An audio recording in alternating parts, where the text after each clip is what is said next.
చట్టం ఎవరికి చుట్టం కాదు. తప్పు చేసిన వారు ఎంతటి వారైనా సరే చంద్రబాబు నాయుడు గారు వదిలిపెట్టరు. మరీ ముఖ్యంగా చెప్పవలసి వస్తే వైఎస్ఆర్ కాంగ్రెస్ పార్టీ, జగన్ రెడ్డి, అంబటి రాంబాబు లాంటి వాళ్ళు సింగయ్యని కారు కింద తొక్కేసి చంపేశారు కదా. మరి ఆయన ఇంటికి పిలిపించుకున్నాడు కానీ ఈయన వాళ్ళ ఇంటికి ఎందుకు వెళ్ళా? కాదంబరి జత్వాని కేసు అది 100% జగన్ రెడ్డి గారు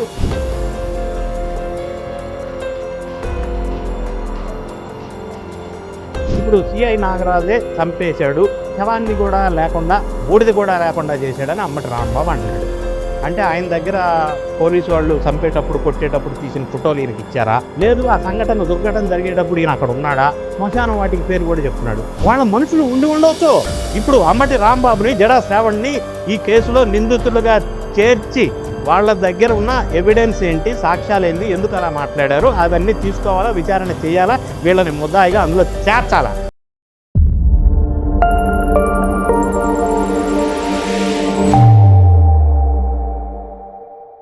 నమస్తే, వెల్కమ్ టు థింక్ ఆంధ్ర. నేను మీ మాణిక్.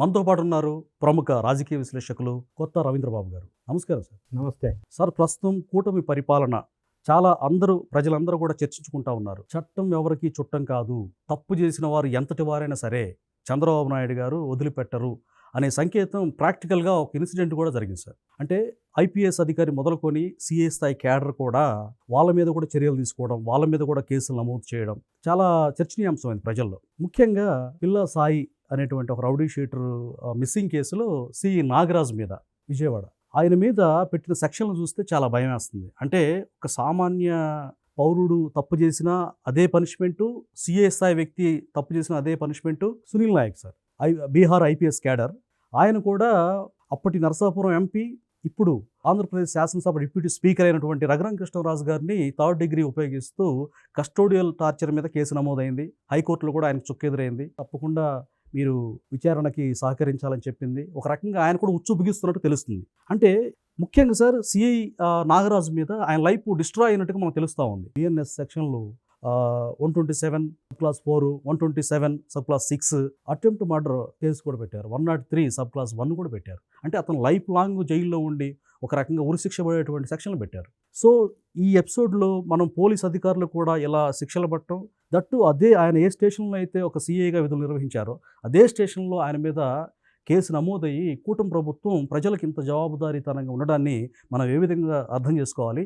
జగన్మోహన్ రెడ్డి గారి పరిపాలన, చంద్రబాబు నాయుడు గారి పరిపాలనని మీరు ఏ విధంగా బేరీజు వేస్తారు? జగన్ రెడ్డి గారి పరిపాలించిన కాలంలో అధికారుల్ని, మరీ ముఖ్యంగా పోలీసు వ్యవస్థలో ఉన్న కీ పొజిషన్లో ఉన్న అధికారుల్ని ఆయన స్వార్థం కోసం, రాజకీయ మనుగడ కోసం వాడుకొని వదిలేశాడు. ఇప్పుడు వాళ్ళు శిక్ష అనుభవిస్తున్నారు, కేసుల మీద జైల్లో ఉన్నారు కూడా. ఇప్పుడు కూటమి ప్రభుత్వం వచ్చిన తర్వాత లేటెస్ట్ సంఘటన సాయి కృష్ణ మిస్సింగ్ మిస్టరీలో ఎవరు ఊహించని విధంగా, మరీ ముఖ్యంగా చెప్పవలసి వస్తే వైఎస్ఆర్ కాంగ్రెస్ పార్టీ, జగన్ రెడ్డి, అంబటి రాంబాబు లాంటి వాళ్ళు ఇక్కడ కుల రాజకీయం చేయాలని విశ్వ ప్రయత్నం చేసినా కూడా అవన్నీ బెడిసి కొట్టినాయి. ఎందుకంటే వ్యూహాత్మకంగా వాళ్ళు ఊహించని విధంగా చంద్రబాబు నాయుడు గారు వాళ్ళ అధికారులైనా ఏ స్థాయి ఉన్నా, ఏ పొజిషన్ ఉన్నా ఖచ్చితంగా చర్యలు తీసుకోవాల్సిందే అని ఆదేశించటం అనేది అప్రిషియేట్ చేయవలసినటువంటి అంశం.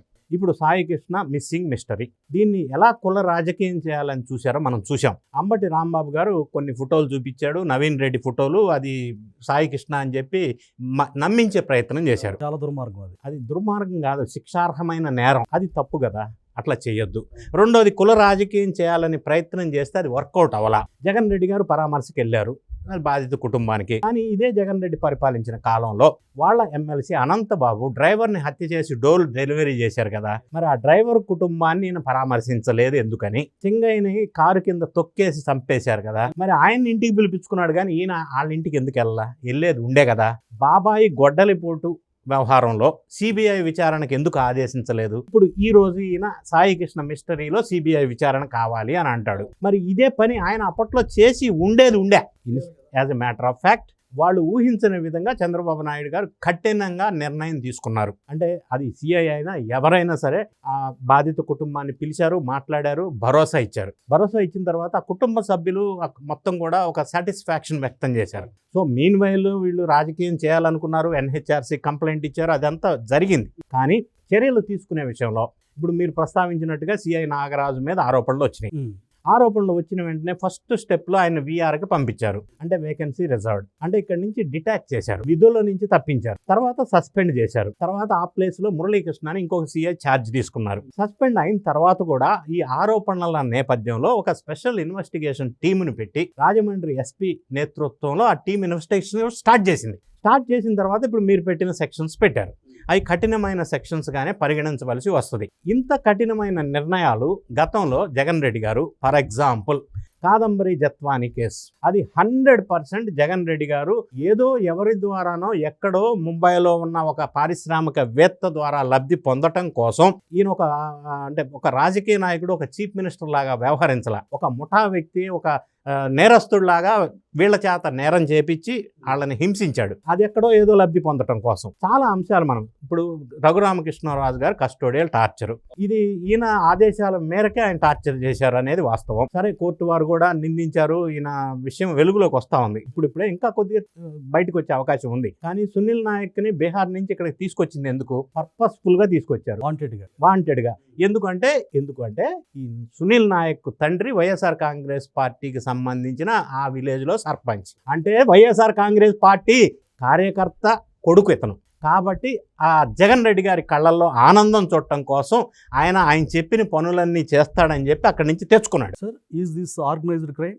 Yes, it is an organised crime. ఎందుకంటే ఆయన్ని తీసుకొచ్చి మళ్ళీ ఇప్పుడు పోలీసు వాళ్ళు ఎవరన్నా అక్రమాలు అన్యాయాలు చేసి అరెస్ట్ చేస్తే ఒకటి కులం రంగు పులుముతున్నారు. కులానికి అక్రమంగా అన్యాయాలు చేస్తే అరెస్ట్ చేయడానికి సంబంధం ఏంటి? ప్రతిదానికి సిబిఐ ఎంక్వైరీ అంటారు. గతంలో ఎందుకు వేయలేదు? వాళ్ళ బాబాయ్ గారి విషయంలోనే వేయాల్సింది కదా. ఇప్పుడు ఈ మాటలు మాట్లాడారు అంటే ద్వంద్వ వైఖరి. ఇప్పుడు గతంలో ఆయన గవర్నమెంట్ అధికారుల్ని ఏ విధంగా వాడుకున్నారు, ఇప్పుడు ఆ కాదంబరి జత్వాని కేసులో శిక్ష అనుభవిస్తున్న వాళ్ళ పరిస్థితి ఏంటి, ఇప్పుడు సునీల్ నాయక్ పరిస్థితి ఏంటి, వీళ్ళందరూ కూడా ఆయన బాధితుల కిందే మనం చెప్పవలసి వస్తుంది. ఏదేమైనప్పటికీ ఆ ఆనందం చూడటం కోసం జగన్ రెడ్డి గారి కళ్ళల్లో పోలీసు అధికారులు కొంతమంది అప్పటి నుంచి ఇప్పటికి కూడా వ్యవస్థలో పనిచేస్తున్నారు అనేది ఆరోపణ వెలుగులోకి వస్తూ ఉంది. ఇప్పుడు నాగరాజు మీద నిర్దాక్షిణ్యంగా ఈ నిర్ణయం తీసుకున్నారు. కానీ ఇప్పుడు సిఐ నాగరాజే చంపేశాడు, శవాన్ని కూడా లేకుండా, బూడిద కూడా లేకుండా చేశాడని అమ్మటి రాంబాబు అంటున్నాడు. అంటే ఆయన దగ్గర పోలీసు వాళ్ళు చంపేటప్పుడు కొట్టేటప్పుడు తీసిన ఫోటోలు ఈయనకి ఇచ్చారా? లేదు, ఆ దుర్ఘటన జరిగేటప్పుడు ఈయన అక్కడ ఉన్నాడా? శ్మశానం వాటికి పేరు కూడా చెప్తున్నాడు. మరి అంటే ఈయన పాత్ర అందులో, ఈయన మనుషులు ఎవరో ఇన్వాల్వ్ అయి ఉండొచ్చు. ఈయన మీద కేసు పెట్టి విచారణ చేస్తే అసలు విషయం బయటకు వస్తుంది. జడా శ్రావణ్ ఇంకో స్టెప్ ముందేసి ఈయన తర్వాత మాట్లాడిన మాటలు ఏంటంటే, విజయవాడలో ఒక ప్రైవేట్ హోటల్లో సాయి కృష్ణ పేరుతో ఒక రూమ్ బుక్ చేశారు. సిఐ నాగరాజు ఆ రూమ్కి వెళ్ళాడు, అక్కడ కొట్టాడు. ఆ తర్వాత అక్కడి నుంచి మణిపాల్ హాస్పిటల్కి తీసుకొచ్చారు. ఇక్కడ బ్రతకడని చెప్తే మళ్ళీ వెనక్కి హోటల్కి తీసుకెళ్లారు. అక్కడి నుంచి ఆర్ఎంపీ డాక్టర్ చేత కట్లేశారు. అక్కడి నుంచి శవాన్ని ఇది చేశారు, అది చేశారని ఆయన చెప్తున్నాడు. చూసినట్టే వాళ్ళ మనుషులు ఉండొచ్చు. ఇప్పుడు అమ్మటి రాంబాబుని, జడా శ్రావణ్ని ఈ కేసులో నిందితులుగా చేర్చి వాళ్ళ దగ్గర ఉన్న ఎవిడెన్స్ ఏంటి, సాక్ష్యాలు ఏంటి, ఎందుకు అలా మాట్లాడారు, అవన్నీ తీసుకోవాలా, విచారణ చేయాలా, వీళ్ళని ముద్దాయిగా అందులో చేర్చాలా. అప్పుడు కేసు ఒక విచారణ కొలిక్కి వస్తుంది. నెక్స్ట్ స్టెప్ అదే జరుగుతుంది. ఇప్పుడు నాగరాజు ఒకవేళ అలా చేసి ఉండుంటే, జనరల్గా మనకి జనరల్ యాంగిల్లో ఆలోచిస్తే పోలీసు వాళ్ళు మార్కాపురం నుంచి 9వ తారీఖు తీసుకొచ్చారని అనుకుందాం విచారణ నిమిత్తం. అయితే ఇక్కడ తీసుకొచ్చినట్టు ఆధారాలు ఉన్నాయి. ఎందుకంటే 2 కేసుల్లో సమ్మన్స్ ఉన్నాయి కాబట్టి ఆయన కోర్టుకు తీసుకొచ్చారు. కానీ ఈ రాంబాబు ఆరోపించినట్టుగా మరి ఆయనకి తెలుసా, మరి ఆయన విచారణ చేస్తే విషయాలు తెలుస్తాయి. కానీ పోలీసు వాళ్ళు జనరల్గా ఒకవేళ విచారణ చేస్తున్న సందర్భంలో ఏదన్నా జరగకూడని సంఘటన జరిగితే, విచారణ జరుగుతున్న సందర్భంలో అనారోగ్యంతో మృతి చెందాడు, హార్ట్ అటాక్ వచ్చి అని అంటారు జనరల్గా. లేదా మా మీద దాడి చేయడానికి ప్రయత్నించారు, మేము ఆత్మరక్షణ కోసం కాల్పులు జరిపాము, చనిపోయాడు అంటారు. కానీ అంతే తప్ప మరి వైఎస్ఆర్సీపీ అంబటి రాంబాబు చెప్తున్నట్టుగా ఆ శ్మశాన వాటికి 2 కానిస్టేబుల్స్, ఒక 2 వీలరు, అక్కడ బోడెద్ద కూడా లేకుండా చేశారు. ఈయన చూశాడో మనకు తెలియదు. అట్లా జనరల్గా ఎందుకు చేస్తారు? అట్లా చేసే అవసరం లేదు. ఏదేమైనా విజయలక్ష్మి సాయికృష్ణ తల్లి హెబియస్ కార్పస్ పిటిషన్ హైకోర్టులో వేసిన నేపథ్యంలో ఈ నెల 29వ తారీఖు విచారణకు వస్తుంది. కాబట్టి ఆ రోజు పోలీసు వాళ్ళు ఆయన ప్రొడ్యూస్ చేస్తారా? లేదు అని అంటే డీటెయిల్స్ మొత్తం కోర్టుకి సబ్మిట్ చేయాల్సిన అవసరం ఉంది, బాధ్యత అది. సో ఆ విధంగా చేసేదాకా ఈలోపు వీళ్ళే కన్ఫర్మ్ చేసి ఎట్లా చెప్తున్నారు అంటే వీళ్ళ రోల్ ఏమన్నా ఉందా ఇందులో? అంటే గతంలో వీళ్ళు ఎట్లయితే అధికారుల్ని వాడుకొని ఇటువంటి యాక్టివిటీస్ చేపించారో, Sunil Naik for example custodial torture case, ఇట్లా వాళ్ళు చేపించారు కాబట్టి వీళ్ళు కూడా ఆ పందానే, ఆ కామెంట్స్ బేస్లెస్ ఫాల్స్ అలిగేషన్ చేస్తూ ఉన్నారు.